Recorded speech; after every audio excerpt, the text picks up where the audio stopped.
¿Qué tal? Feliz día, queridas amigas y amigos de BPI TV. Estamos listos ya para comenzar nuestro programa Cecilia en directo vía web. Una vez más, contacto con la realidad del país y esta vez lo vamos a hacer con Felipe Capasolo, él es el presidente de Consecomercio. El sector de comercio y servicios se ha visto sumamente afectado, duramente golpeado por lo que estamos viviendo todos los venezolanos y el mundo entero, que es el tema del COVID-19, lo que ha significado pues la cuarentena en nuestro país, estas decisiones de cuarentena, de flexibilizar, de cuarentena ruda, flexibilizar, hasta qué punto eso ha afectado a las empresas y quién mejor que Felipe Capasolo para contarnos exactamente qué está pasando con las empresas afiliadas a Consecomercio y sobre todo también con los servicios. Felipe, bienvenido. Y bueno, vamos a hacer un diagnóstico de la enfermedad, del problema. Bienvenido y gracias por permitirlo conversar contigo. Sí, muchísimas gracias. Fíjate, llevamos ya más de 3 meses en este periodo especial de cuarentena y por supuesto que las empresas ya empiezan a cruzar el golpe. Ya hay muchas empresas que están en riesgo y al final estamos hablando de puestos de trabajo que están en potencial riesgo de pérdida. Nosotros estamos enfrentando ahora esta nueva semana después de que veníamos de un periodo donde creíamos que podíamos llegar a un estado de flexibilización. Ahora atravesamos una nueva semana donde la flexibilización no es total. Esto hace mella en la capacidad productiva de todo tipo de función productiva. Esto definitivamente pone en jaque al sector comercio y en este momento pues estamos tratando de reevaluar nuestras posibilidades de cara al futuro con esta nueva realidad que tenemos, de reevaluar nuestras capacidades, de reevaluar la profundidad de lo que podemos hacer y sobre todo cuántos empleos podemos salvar para poder seguir adelante, porque luego de esta pandemia hay una nueva historia. Tenemos que evaluar lo que se queda y lo que se va de COVID y estamos en ese proceso de estudio. Lo cierto es que es necesario... Esto? ¿Cuánto tiempo más les van a dar ustedes para la reevaluación y de ver cómo se puede mejorar la situación, o por lo menos, digamos, aceptar la realidad y entender cómo empezar a trabajar en base a esto? Porque pareciera que fuera largo, Felipe. Sí, el tema es que ya las empresas han hecho bastantes recortes, por ejemplo, en gastos superfluos, han hecho reingeniería de costos, ¿qué es lo que no se ha hecho? Se ha hecho de todo para seguir preservando en el tiempo la funcionalidad de las empresas. Pero, claro, por supuesto, esto tiene sus límites y tiene sus temporalidades. Al final estamos hablando de, insisto, puestos de trabajo y allí hay que ser bastante serio en el tema porque no se pueden hacer recortes del todo, porque una vez que esto pase, tú necesitas a tus colaboradores contigo para poder seguir andando el camino de la producción de una empresa. Entonces, el principal problema ahora es cómo hacerle frente a esta situación, teniendo en consideración, preservando el tema de las nóminas, preservando a los colaboradores y sabiendo que sí, efectivamente esto se puede extender en el tiempo y cómo sería la operación en el tiempo. No todo está claro, nos vamos adaptando poco a poco. Lo más importante en este momento son las medidas de seguridad. Hay 4 medidas transversales, como son sobre todo el tema del control de aforo, las medidas de seguridad, implementos de seguridad, específicamente es muy importante el tema del tapaboca, la distancia y la limpieza de superficies, limpieza de mano, todo lo que tiene que ver con higiene y bioseguridad. Esas son 4 medidas transversales que redundan en calidad de servicio y deben ser aplicadas y observadas en todas las empresas. Estas medidas, sin duda alguna, que han tenido que tomar de forma obligatoria, es parte de lo que significa buscar la flexibilización. Ustedes en el sector comercio, el sector productivo, están pidiendo flexibilizar la cuarentena. ¿Qué propone el sector comercio para que cuando se flexibilice desde el punto de vista comercial, en el caso de ustedes, pues se logre que no haya más contagios? Porque justamente estamos en un momento álgido de una curva que no ha bajado, al contrario, está subiendo el número de casos de personas contagiadas, el número de casos de personas incluso que han fallecido en Venezuela. Y entonces, ¿cómo plantean ustedes? ¿Cómo sería la flexibilización frente a los ojos de Consecomercio? Sí, fíjate, nosotros venimos en conversaciones con las autoridades desde hace tiempo, estamos en una mesa técnica donde nosotros estamos trabajando activamente Y por supuesto, en este momento estamos viviendo el comportamiento típico de la curva que han experimentado todos los países. Lamentablemente entramos en una fase donde van a subir los casos, pero lo importante es que el aporte y la contribución de casos no tiene mucho que ver con comercios o empresas que estén trabajando de manera segura. No hay una correlación estadística que pueda demostrar que si hay empresas, comercios, actividades productivas que cumplen con las normas de seguridad, tanto para los empleados como para los consumidores, esto va a significar un aporte importante al incremento de la curva que en este momento es irrefrenable. Sencillamente es el comportamiento normal y ha ocurrido en todos los países, repito. Entonces, lo que nosotros hemos puesto de manifiesto es que todo lo contrario, no debemos generar cuellos de botella en el sistema económico, no debemos generar cuellos de botella en el acceso a bienes y servicios, no debemos generar tantas restricciones porque lo que se obtiene es el efecto inverso. Tienes un montón de gente haciendo una cola, tratando de acceder a un bien o un servicio porque piensa que la semana siguiente no va a poder acceder a él, se genera una especie de angustia, se genera una especie de zozobra en cuanto al acceso a bienes y servicios, y eso lo pudimos palpar en semanas anteriores, por ejemplo, con el tema de los bancos, particularmente la banca pública, la gente haciendo cola, difícil observar las medidas de seguridad de la distancia en una cola, en una aglomeración de personas, porque la gente no solamente estaba restringida en una semana, sino que además estaba restringida en un día específico de acuerdo al número de cédula. Claro, entonces, claro. Por supuesto que este tipo de restricciones genera precisamente una demanda que no puede esperar en el tiempo. Si por el contrario una persona puede acceder a un bien o un servicio, y si no accede hoy, puede acceder mañana y tiene la tranquilidad que si no es mañana, entonces será la semana que viene y no hay ningún problema, eso puede ayudar a que no hayan aglomeraciones y que se cumplan las medidas de seguridad. Y cumpliendo las medidas de seguridad, no hay manera de que se contagie el virus. Se sigue manteniendo la estrategia de romper la cadena de contagio siguiendo estas medidas, por supuesto. Claro, entonces lo que nosotros decimos es que hay que tener particular atención en que se observen las medidas, más que encerrar empresas o mantener cerradas empresas o mantener cerrados comercios. Felipe Capasolo, presidente de Consecomercio. Felipe, has dicho que es duro, muy duro mantener las empresas en pie en medio de una cuarentena.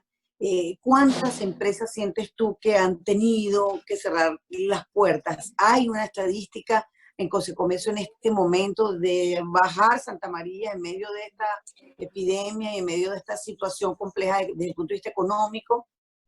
Sí, fíjate, nosotros venimos desde hace varias semanas tratando de consolidar la información que recibimos de otros estados del país, de las cámaras de comercio sectoriales y regionales, para evaluar, digámoslo de esta manera, cuáles son los caídos en este proceso.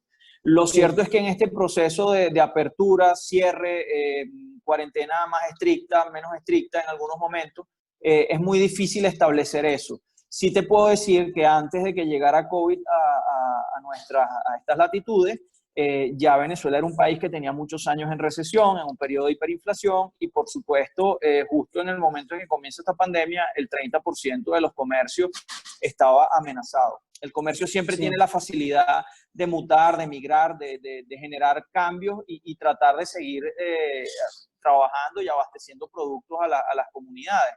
Pero lo que nos preocupa mucho a nosotros es que se cierra la puerta del emprendedor hacia la empresarialidad, que es una bandera que habíamos tomado en Consecomercio importantísima, sobre todo de cara al futuro, donde tenemos que sostener al Estado la mayor cantidad de comercios y empresas formales en el país para hacer mayor base tributaria.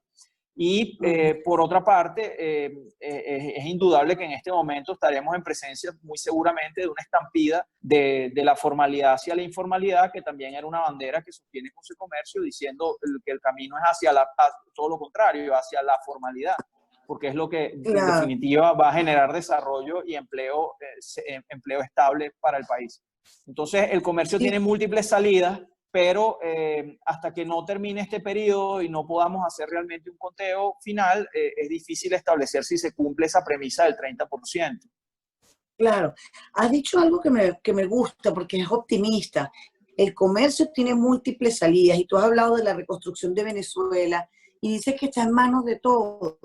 En el caso del sector comercio, ¿cuál es el aporte que están haciendo ustedes para lograr reconstruir?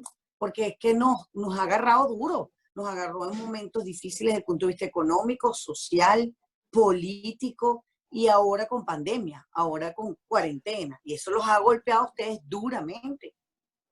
Sí, fíjate, en este momento en el sentir de la gente en todo el país hay un vacío importante. Nosotros vivimos de anuncio en anuncio, si la cuarentena va a ser de tal o cuales características, pero poca gente como tal vez el comerciante de tu barrio, el comerciante de tu urbanización, el que tienes más cercano, poca gente está ahí para discutir contigo qué es lo que está pasando, poca gente está ahí a la hora de la chiquita para ofrecerte el producto, para tenerlo disponible, para que puedas resolver una Claro. situación de bien o de servicio en De tu casa. abastecimiento, Y de creo de abastecimiento. abastecimiento. Ujú. Y lo que es indudable es que pasará la historia que en estos momentos tan difíciles los que estuvimos ahí fuimos los comerciantes, la libre iniciativa privada, fuimos los que estuvimos ahí dando la cara y haciendo el máximo esfuerzo por las comunidades.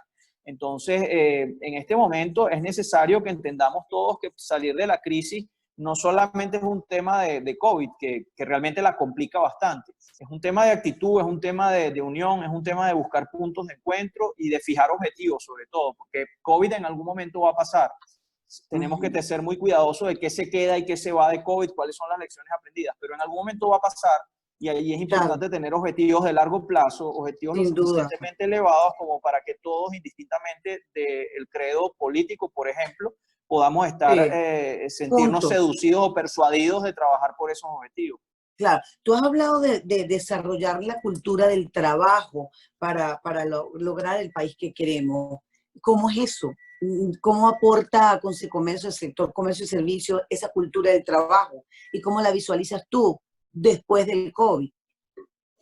Bueno, el sector comercio junto al Estado venezolano somos los dos grandes empleadores en Venezuela, así que por supuesto estamos muy preocupados por las condiciones y por lo que va a ser el futuro de las relaciones de trabajo en Venezuela. Entonces, cuando hablamos de que el futuro debe construirse soportado en el esfuerzo de todos, tiene que haber Ujú. una congruencia, una consecuencia y un entendimiento no solamente entre la empresa privada y el Estado, tiene que haber una consecuencia digamos, en todos los sectores que hacen vida en Venezuela, todas las fuerzas productivas de Venezuela. En este momento tenemos que sentirnos en el deber de empujar la carreta todos hacia una misma dirección para sacarla del atasco donde se encuentra.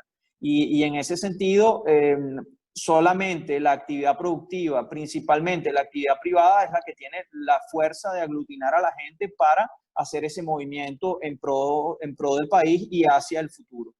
Venezuela es un país que ya, a pesar de que pueda tener muchas riquezas naturales, la factura que genera la explotación petrolera realmente no es lo que está sosteniendo al país. Al país lo están sosteniendo los tributos, lo está sosteniendo el esfuerzo, digamos, bastante mellado en estas condiciones que se está haciendo desde la iniciativa privada. Entonces tenemos Claro. que repensar el país, repensar la sociedad alrededor de todo lo que sea productivo y todos aquellos estímulos que desencadenen el ingenio de la gente, que al final es la nueva riqueza y es la verdadera riqueza que vamos a tener de cara al futuro. Sí. Felipe, quería saber cuál es la posición de los sectores que están allí sentados en esa mesa de discusión, en esa mesa de trabajo, donde obviamente hay alguien como representante del gobierno. Hay un buen ambiente para entender lo que ustedes están solicitando, las medidas tomadas en cuenta como tiene que ser desde el punto de vista de seguridad para todos los que de una u otra manera usamos el sector comercio y el sector servicio. ¿Se entiende lo que ustedes plantean cuando hablan de flexibilización de esa manera, cumpliendo esos cánones de seguridad, o todavía no? ¿Hay dificultades en eso? ¿Sientes tú que han avanzado Bueno, o no? Bueno, dificultades siempre las va a haber. Yo debo traer a colación que aquí la última vez que un organismo cúpula se reunió, o por lo menos con Secomercio, se reunió con altos representantes del Ejecutivo, fue hace aproximadamente unos 7 años. Entonces, estamos, digamos, siempre en esa fase de reconocimiento, en esa fase de tanteo siempre, atendiendo a que debemos cuidar el espacio ya que se ha abierto el espacio para conversar, debemos cuidar primeramente el espacio y por supuesto que se han hecho propuestas. Veníamos en un proceso de desescalada donde las propuestas habían sido consideradas. Hay unas propuestas más de fondo que tal vez no. siempre va a estar allí el componente ideológico y entonces ahí es donde se eleva el reto de los interlocutores y los que se sientan en esa mesa de tratar de ponerse en los zapatos del otro, tratar de buscar comprensión y espacios comunes. Por supuesto que son estrategias para entendernos, pero al final nosotros estamos allí sentados en esa mesa y en la que venga, porque nos mueve un objetivo más importante, un objetivo de nación, que digamos escapa a los particularismos, es más general y es más de cara al futuro. Entonces, la clave es hacer a un lado las diferencias y tratar de buscar puntos de encuentro. Y con la desescalada que se estaba llevando, bueno, de alguna manera se estaban logrando algunos puntos importantes de encuentro. Por supuesto, en los últimos tiempos se han dado un incremento, digamos, importante de los casos de COVID y eso ha generado algunas alarmas, eso ha generado algunos cambios Nuevamente y ha generado esta radicalización de la cuarentena que estamos viviendo. Para nosotros desde todo punto de vista inconveniente, pero bueno, tenemos que apoyar todos los procesos desde todo punto de vista que privilegien lo que es la vida. Claro. No podemos dejar de hablar nunca de los medios de vida, porque vida contra medios de vida es precisamente el dilema en que nos hemos estado debatiendo en Venezuela en los últimos tiempos y no puede haber un desbalance. Cuando termine esta pandemia, a todos los líderes políticos universalmente le van a preguntar qué fue lo que hicieron y cómo lo manejaron. Y bueno, por un lado tienes la vida, es decir, trabajar en pro de proteger a la gente de la pandemia, por el otro lado tienes los medios de vida, es decir, tienes que atender la economía. Lo importante y la respuesta correcta será que no se le haya perdido de vista nunca a la gente, las necesidades de la gente. Entonces es allí el justo balance. Por supuesto, nosotros no podemos estar contentos con una cuarentena estricta, porque entonces ocurre un desbalance hacia el tema económico, ocurre un desbalance hacia los medios de vida y es inmanejable cuando las condiciones son demasiado estrictas, inmanejable cumplir con todos los compromisos, particularmente el de mantener los empleos allí al día y salvar esos empleos para el post-COVID. Entonces, nosotros siempre haremos la presión en el marco, siempre haremos la presión en el marco del diálogo. Felipe, es tan complejo que el desbalance también afecta al ciudadano. O sea, si hay un desbalance en el sector comercio, no tienes el servicio que tú estás esperando porque estás acostumbrado a tenerlo, entonces también afecta al ciudadano, pero por otro lado, como dices tú, está el tema de preservar la vida. Es sumamente complejo. Ese equilibrio en nuestro país es tremendamente importante porque a diferencia de otros países que tienen grandes recursos para inyectarlos en la economía, esa no es nuestro caso, esa no es nuestra situación. Entonces nosotros estamos en la obligación de preservar la mayor cantidad de empleos posible de cara al futuro, porque es lo único que vamos a tener de dónde asirnos para poder, digamos, volver a arrancar, volver a empezar y poner en funcionamiento la economía. Sin embargo, yo he sostenido que todos tenemos que hacer el esfuerzo máximo por preservarnos, el esfuerzo máximo por prevalecer, porque solo nosotros vamos a hacer el testimonio viviente en un futuro no muy remoto, el testimonio viviente de un país que se levanta siempre ante las adversidades y un país que definitivamente puede conversar para buscar las soluciones adecuadas. Así no tiene vamos que a ser ser el primer ni el último país que se levanta de las calamidades. Tenemos unas condiciones bien especiales, lamentablemente, pero hay que hacer el máximo esfuerzo y sobrellevar la situación al máximo, porque tenemos que prevalecer, tenemos que llegar a la otra orilla y tenemos que contar a las generaciones venideras qué fue lo que pasó, cómo se afrontó, y tenemos que entregar un país funcionando. Eso es importante en este momento, y ese es el reto y lo hemos asumido así. Qué belleza. Sí, gracias, Felipe, gracias. Sé que están haciendo un esfuerzo grande y bueno, estamos a la orden, cualquier cosa que necesiten. Agradezco mucho a Felipe Capasolo, presidente de Conce Comercio. Te ha tocado duro, te ha tocado bien difícil, pero ahí estás liderando el sector. Bueno, allí vamos, tratamos siempre de dar el soporte, tratar de siempre fijar un objetivo claro, de poner una mirada siempre hacia adelante. Somos de la idea de que esto va a pasar, somos de la idea de que lo vamos a lograr, somos de la idea de que vamos a salir adelante. Hay días más oscuros que otros, hay días realmente bien oscuros, pero vendrá la claridad, vendrá para todos. Lo importante es tener un plan establecido y tener las ganas de ejecutarlo, tener las ganas de ver la luz al final del túnel, llegar hasta allá y tener claro qué vamos a hacer y tener claro que nadie nos va a resolver absolutamente nada, somos nosotros mismos los que tenemos que resolver y hacer el camino al andar. Muchas gracias, un placer, Felipe. Hasta una nueva oportunidad. Gracias por permitirnos conocer el punto de vista del sector comercio y servicios a través de BPI TV y de nuestro espacio Lo Cecilia en directo vía web. Un placer y muchísimas gracias a ustedes también, amigos, por habernos acompañado. Hasta pronto.